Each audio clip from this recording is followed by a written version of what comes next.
Hey everyone, Software Dev Jason here.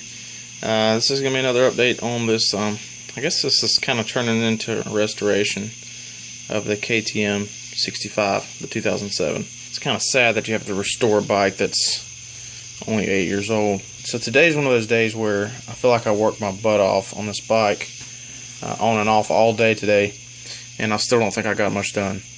But I guess it's that kind of point in the process. One thing I did is I soaked this in quite a few different solutions, this radiator, and as you can see, I mean, it's a lot better than it was. I really should have done some before and after today, but I was just so busy. You know, the little fins in there are still dirty.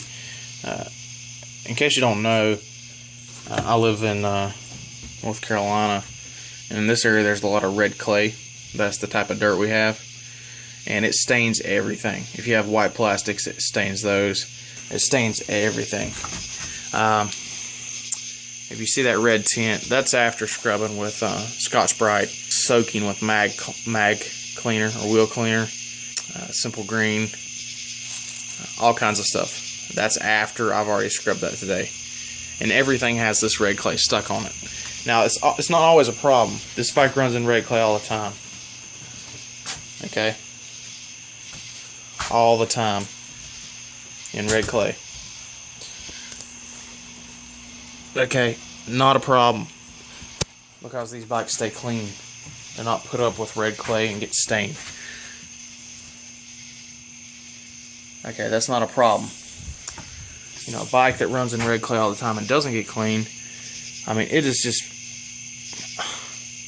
just etched into the case. So I'm working on cleaning stuff up because the bike's apart. Now's the time to do it. I soaked this in everything that I had that I thought might work. Purple Power, Simple Green, some WD. I tried a couple other things.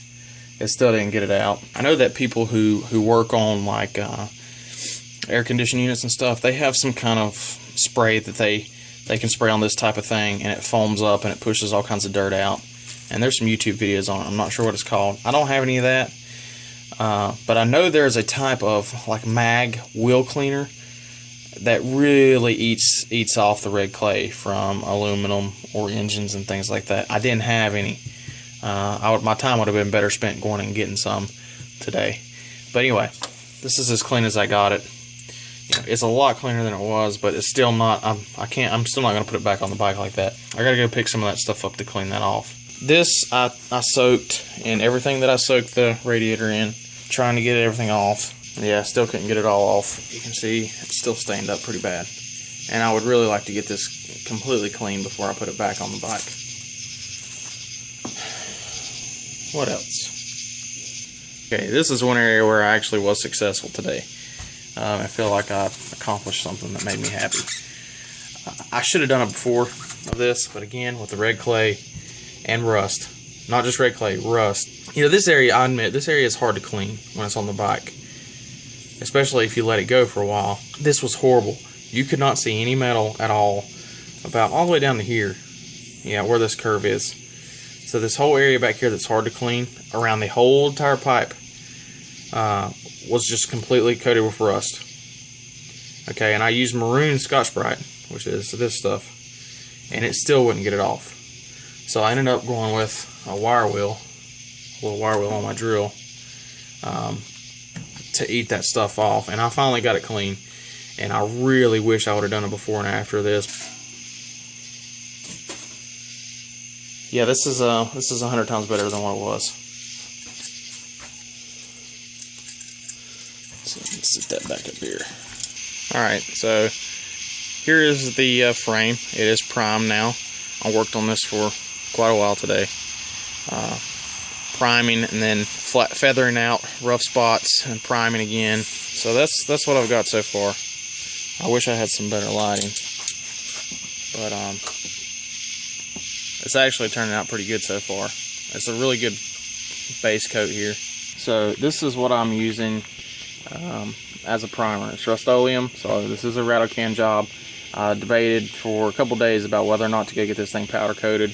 The wait times were kind of long, and plus, if I can make it through one season with a backyard rattle can job, I'll be happy. And if the bike still has a purpose for us and I don't need to sell it, then I will actually go get it powder coated. So this is what I'm using, Rust-Oleum Professional Primer. And so the second coat is going to be the same kind of Rust-Oleum Professional, and it's going to be flat black. After the flat black, several coats of that, I'm going with Rust-Oleum Automotive Enamel. This is going to be my gloss coat, and I'll probably do 2 coats of that. And that should wrap up the frame, and we'll see what it looks like after that. Alright, and last thing is some more stuff that we got for the bike.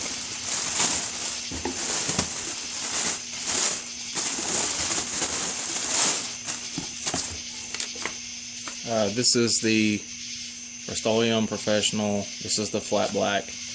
I'm hoping this is going to look okay. I have no idea, really, what this is going to look like. I know it's going to be dull, but I don't know how that's going to change when I put the clear coats on. I don't know if that'll give it kind of a glossy look or not. I'm not sure. We'll just have to try it.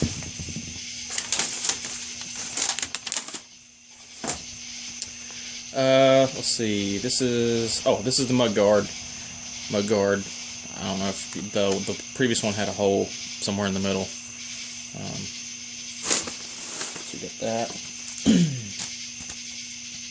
This is the clutch cover gasket.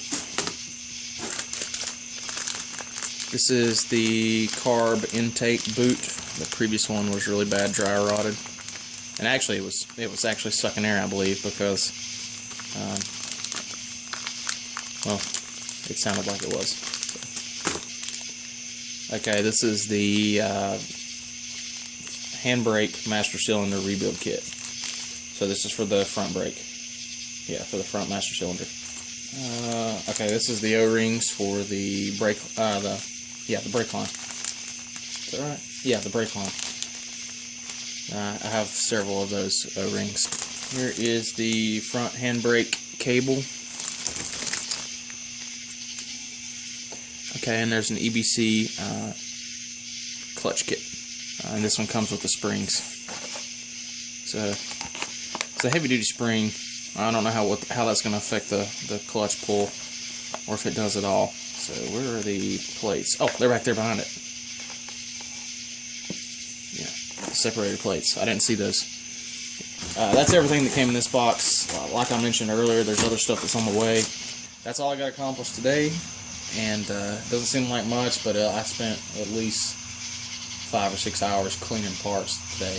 So it's just one of those things that has to be done.